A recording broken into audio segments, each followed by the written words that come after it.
G'day and welcome back to Talking Leadership TV. Thank you for joining us again. I'm very much looking forward to sharing some new podcast content around this thing called leadership with you in 2024 and beyond. A little different to previous podcast outings around leadership pathway. I'll be looking at 3 new areas, including challenges to leadership, developing our leaders and entrepreneurs, and reflective leadership practice. I know you'll enjoy the insights and views from the guests that have agreed to share their wisdom with us. So without further ado, I would like to thank my first guest in this new podcast series, Anita Hobson-Powell. Anita spoke with us late into 2023 around her leadership pathway, and I asked her back to start this new podcast series looking at the issue of reflective leadership practice. And to begin with, Anita was the former CEO of Exercise and Sports Science Australia. She was in that role for 17 years, so with 2 decades of experience, she took that organisation to the heights that it's at the moment, and she's demonstrated a real commitment to health, sports and fitness. Her academic journey included a Bachelor of Applied Science in Human Movement, which was complemented by 2 master's degrees in both science and business. And she's also included in her studies a graduate certificate in company directorship, which added to her experience in the role has given her a profound understanding of both theory and practice in her area of expertise. Her influence is not only extended into what has been achieved at Exercise and Sports Science Australia. She's also the current serving chair of the National Alliance of Self-Regulating Health Professions and has also contributed significantly in the past through board positions with Gymnastics Australia, as chair of Gymnastics Queensland and as vice chair of Allied Health Professions Australia. I'd like to thank Anita for her time, but as always, enough from me. I would like to hand over to Anita to kick off the discussion around reflective leadership practice. Anita, thanks for joining me again, and I really do appreciate you coming back to the podcast. For those that haven't been watching or listening to the podcast, shame on you, and please engage with the content, particularly the discussion I had with Anita previously. And just offline, we're having a chat about some things, and the one thing that struck me when we first spoke is that I got the impression that you're a reflective kind of human being, and so ties in nicely with what I'm looking to do with extending those discussions around reflective leadership practice. So thank you for joining me again, mate. No, welcome. No problems at all. So this one is going to be what I'm calling, as much as you can in the time that we've got, a deeper dive into the world of reflective leadership practice, and that I firmly am in the camp of the belief that being a reflective leader practitioner is critical to being better at the craft of leadership, as well as providing a platform of sorts to review your own thinking and to try and make yourself not just a better leader, but a better human being, in sort of looking deeper inside yourself and saying, well, why did I make that decision? Or what could I have done differently? Or what needs to change in my own practice is going to make me better as a leader, and then in brackets, maybe a better human being in that role as a leader. My perspective, not yours, Anita. So can I start at the beginning by asking you, how did you grow your understanding of yourself as a leader? I would say one of the key things was really doing some type of leadership course assessment annually, every second year where possible, where it sort of challenged you to understand and reflect on yourself as a leader. I would say I did this course in early 2023, which really focused on this, and some of the activities you had to do I had never really looked at in the past, but it really gave me some really strong insights as to who you are as a leader and how you show up. And so I'll just go through some of the activities because they're different. And I really, at the time, I just was like, why are we doing this? But it all sort of started to make sense as we got through the activity. So One was, just going through what your values are as a person, and how do you show up with these values? Because, you're at your work a third of your life, so there is going to be crossovers. And I think it makes a lot more sense is if you're displaying your values as a person in your leadership style. So, really be comfortable and understanding what your values are as a person. The next activity was you had to think about, you had this surprise 80th birthday party and who turned up. So the closest people that you've impacted on, who were they? And so you really had to sit back and go, gosh, across my life, who have I actually had an impact? And then you had to think of, well, what were they going to say to you?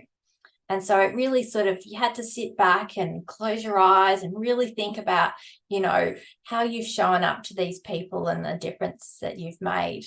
And the last one, it was slightly morbid, but it just went that next step of you're at your funeral and you're looking down and what are people are saying. And you had to think about your leadership and again, your impact. And it was actually quite emotional, these activities. Around, like I said, one of them was quite morbid, but you really had to think about, well, how do you think people are perceiving you as a person? How are you having an impact on their life? Is this actually how you want to show up?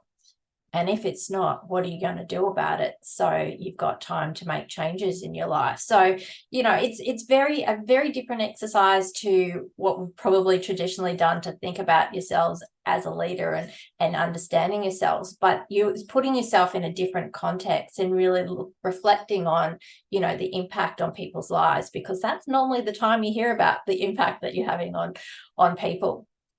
And I would say the last thing, and look, I've done many of these. There's probably every year, every second year, I do a different type of personality or leadership assessment. So I reckon I've done about 10 different ones over the years, and they tell you different things. But I think it helps you understand your style, how it's changed over time. So, I've been in a leadership role 17 years. How I was a leader and understanding my style when I first started to now is very different. So, what have I done differently? How am I showing up? How do, particularly when you do 360 ones, how does your immediate family see you show up versus your direct colleagues versus the next level down versus your board member, they all see you slightly differently. So, it gives you an understanding as to, well, is this the way you want to show up, or do you want to do something slightly different? So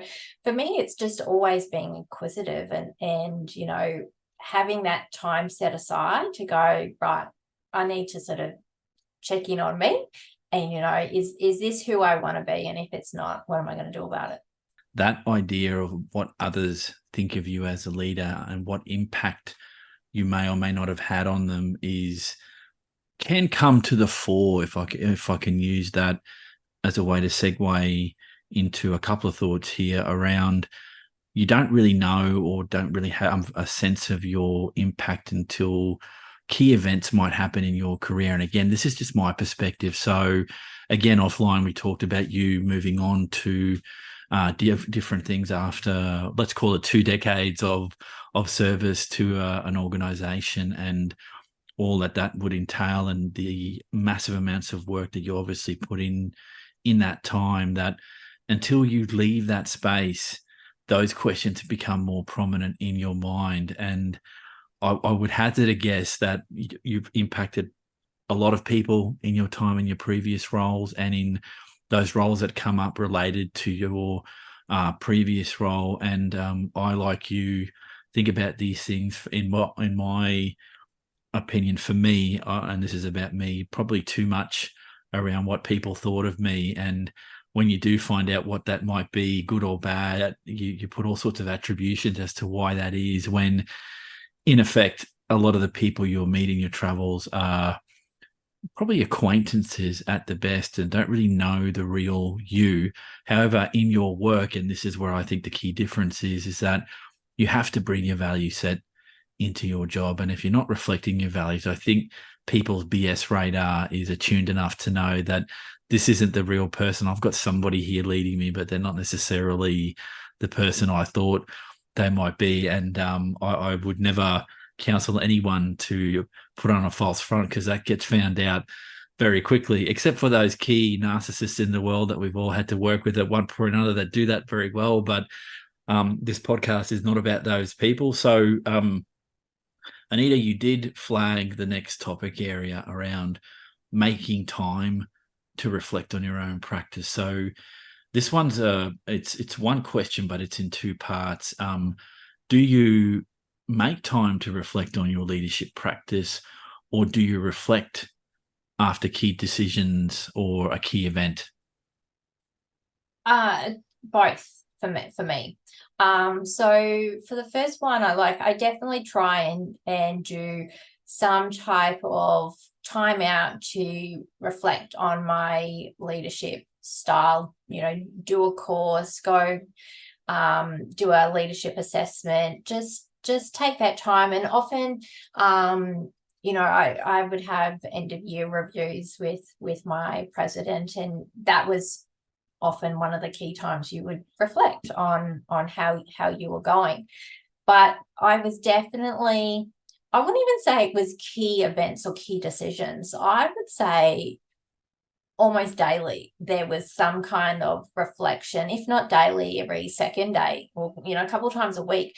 It's sometimes it's a hour-long reflection. So you could be driving home and thinking about things, or when you go on a walk or something, or you're on the treadmill, I would be always thinking and reflecting on stuff. Or sometimes it was about a 2-minute reflection on something. So it really depended on I guess what I wanted to think about. But there's a couple of things there around, we were, as an organization, really trying to have reflective practice as a core principle within the organization. So it wasn't just to consider the organization and how we could do things better, but it was to give people the opportunity to also reflect on what they could have done differently, what did they do well. So and we had them in place after key events. Is we got together and we would look at those things. But there would be little things like how did I go when having a difficult conversation with someone, or how did a meeting happen with an internal external stakeholder? How did I present? How did I show up? How did I go at a board meeting? Did I get across the message I want? Did they understand? So I would always reflect on those situations. So for me, it was almost a daily habit of having some type of reflection. It's probably just part of my personality of always trying to do better, or being tough on yourself that you want to do better. But for me, I think that as a leader, you need to display that this is a core value that we want as an organization, that it is not, I think some people always see as, you're just going to get all the negative and criticism. It's not. It's the time where you hear where you're doing well as well. But it is, this reflective practice that leads to continuous improvement. And it's something that should be embraced. But I think a lot of people have this fear of what this looks like. So for me, I guess it sometimes it was alone time. Like I said, it was on my drive home, or I went for a walk. Sometimes, like you said before, as a CEO, it can be a very lonely role. So I had a couple of very close CEOs from other organizations that I would call and have a chat with, or a debrief. Sometimes they might have been involved with the situation and we'd talk about it. I've had mentors and coaches over the time, so sometimes it's been working through the reflections with them. Sometimes it's been with my husband, because he has a different view on the world as well. So, I wouldn't say there's ever one process, but for me is, making sure that it's part of my process, part of my leadership journey is, making sure that there is time to think about things. I can, in some ways, understand why reflection sometimes is not at the forefront, given how busy some people are. And some people have made the argument to me in previous discussions around it's so busy just trying to get the doing of the work out of the way that reflection is a luxury. And I can understand that to a point, but if you don't reflect at any time, what does that lead to in terms of longer term sustainability as a leader, and whether or not you're open to learning from that process? And this is where this gets complicated in some senses, that if you don't have that ongoing lifelong learning approach to some of this, then reflection is maybe not something that's front of mind for you. Would you agree, disagree with that, Anita? Yeah, look, I think, probably going back to your earlier statement, is I actually don't understand how you can be an effective leader of people if you're not doing reflective learning. Like you cannot get your connection with your team. You will have stakeholders. So for, the two of us, we're a membership body. So if we're not listening to our members and reflecting on how we're showing up for them, then are we doing a good job? So for me, that I think, it needs to be something that is in place. I don't think, when people say, oh, I don't have time, some of this literally is a 2-minute reflection on how is something gone, how did people react? You could ask yourself a simple question: how will people react to this? Will this lead to change? Could I do something differently next time?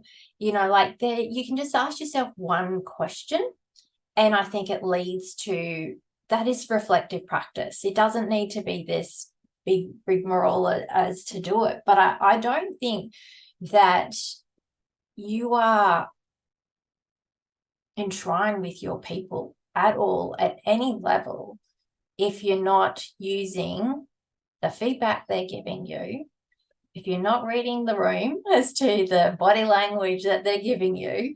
You do have to have some emotional intelligence in this space as well to do your reflective learning. But yeah, for me, it just needs to be enshrined in what you're doing. And if you're making an excuse, then I don't think you're a good leader at all. Sorry.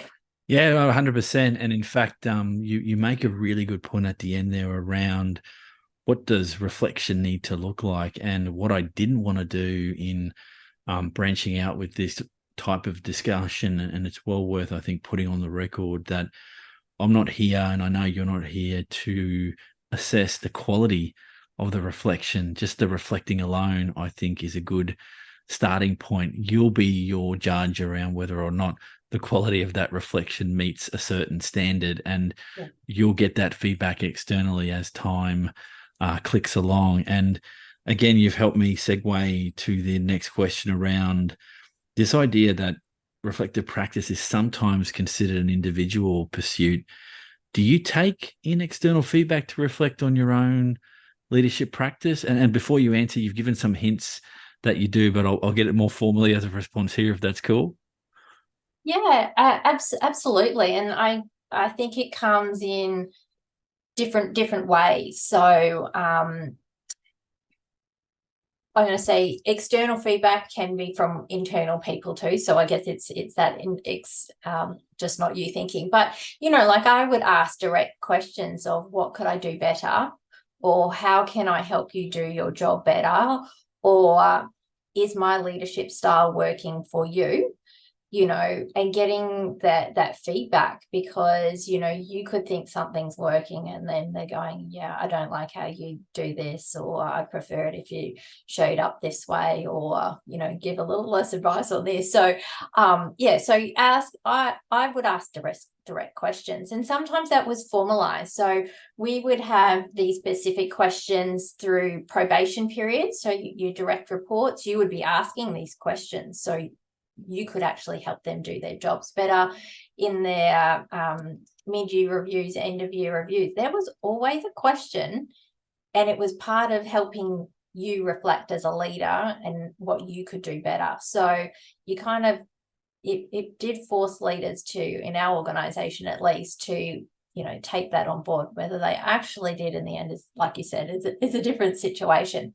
But I think there's also around getting feedback on your leadership style with stakeholders. So whether that's individually or as an organization, we actually engaged an external consultant to do a stakeholder sentiment piece of work to show, and one of a series of questions was, how were we leading the organization in the industry? What could we do better? And so it was very pointed questions around, how are we doing? How are we not doing?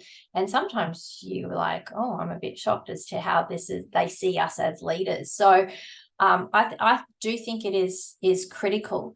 However, I think before you do that, I think it's really critical that when you go down this pathway, that you are open.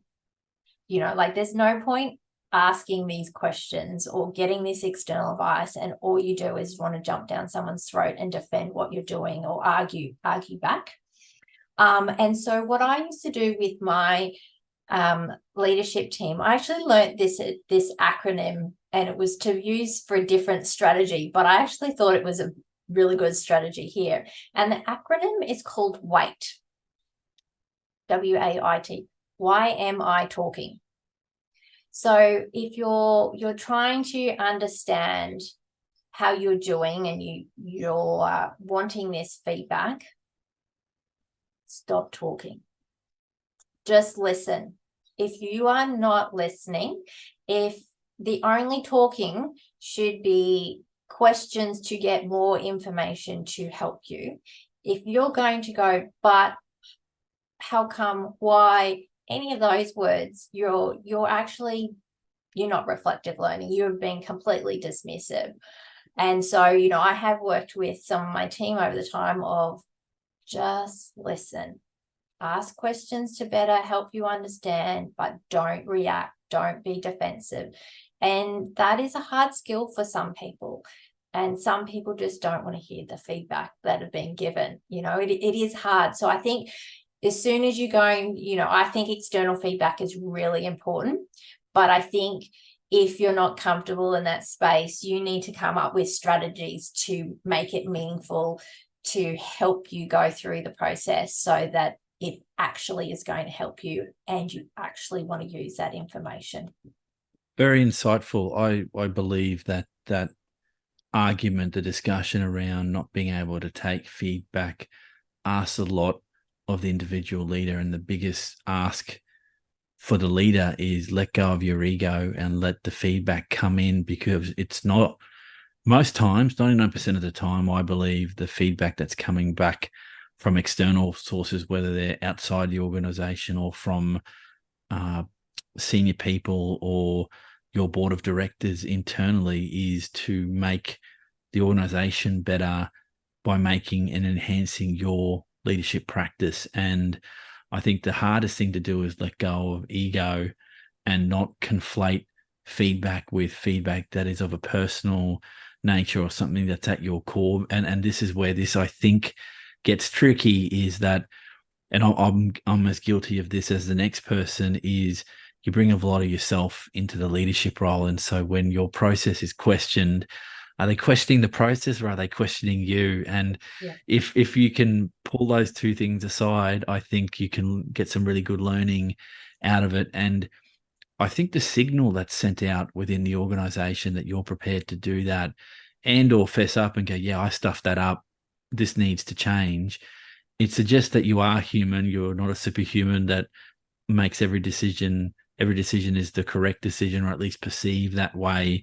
And that brings other people in. Now, that all that being said, leaders are there to make decisions, and sometimes they're not going to be like that. It's not necessarily a reflection on your process, more that somebody didn't like an outcome to a particular process, and sometimes it's sort of suck it up, buttercup, because that's the nature of making decisions in leadership positions. But all the process behind that, I think that's open to discussion at all times. And like you said, and I'll agree with this, because there's no way I personally can disagree, is that you're going to have to take some good feedback with the not so good and look at it as constructive in that sense, rather than a destructive form of feedback. Because if you're at that stage in your own organization and all feedback is destructive, then you got other problems that have maybe nothing to do with the leadership and something more to do with the culture of the place. But that's a completely different discussion, not for right now.